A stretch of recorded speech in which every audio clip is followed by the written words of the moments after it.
నిన్నటి రోజు కేసీఆర్ గారి యొక్క కూతురు అంటే కవిత గారు కేసీఆర్ని కన్న తండ్రిని అదేవిధంగా సొంత అన్నని ఇంత విచ్ఛిన్నమవుతున్నది నువ్వు ప్రజలందరూ కూడా ఎక్కడ పోయినా నిన్ను బట్టి గుర్తించలేదు కానీ మరి కేసీఆర్ను బట్టి కేటీఆర్ని బట్టి హరీష్ రావుని బట్టే నిన్ను గుర్తించి ప్రజలు నీకు పట్టం కట్టిన రోజులున్నాయి. కానీ నీవు అనవసరంగా లిక్కర్ కేసులో దొరకబడి జైలుకు పోయినాక కూడా మీకు ఇంకా బుద్ధి రావట్లేదు.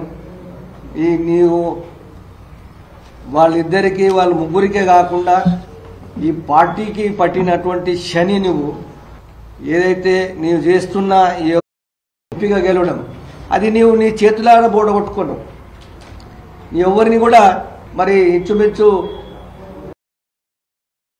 వాళ్ళు నామినేషన్ కట్టున్నారు కాబట్టి అంటే నీ గర్వం ఎంతవరకు వచ్చిందో నీ గర్వమే నీకు నాశనం అవుతుంది. కాబట్టి కవిత గారు మీరు ఆలోచించండి.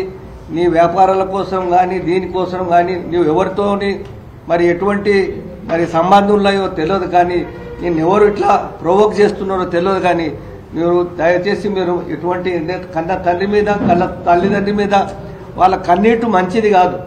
తండ్రి కన్నీటు కానీ తల్లి కన్నీరు కానీ మంచిది కాదు. నీవు ఏదైనా కూడా ఇటువంటి మరి ముఖ్యంగా గత ఎన్నికల్లో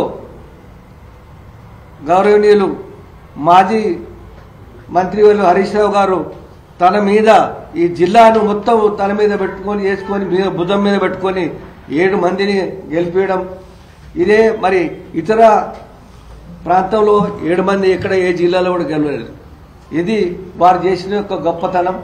నిజంగా మీరు ఒక్కసారి ఆలోచించాలి. ప్రజలు కూడా ఎక్కడ పోయినా నిన్ను చీ అంటున్నారు కానీ నీవేదో నాకు అందరూ ఇవ్వడం అనేది కూడా నీకు తగదు. దయచేసి ఇవ్వడం అనేది కూడా నీకు తగదు. దయచేసి ఇవన్నీ మానుకోవాలని హెచ్చరిస్తా ఉన్నాను.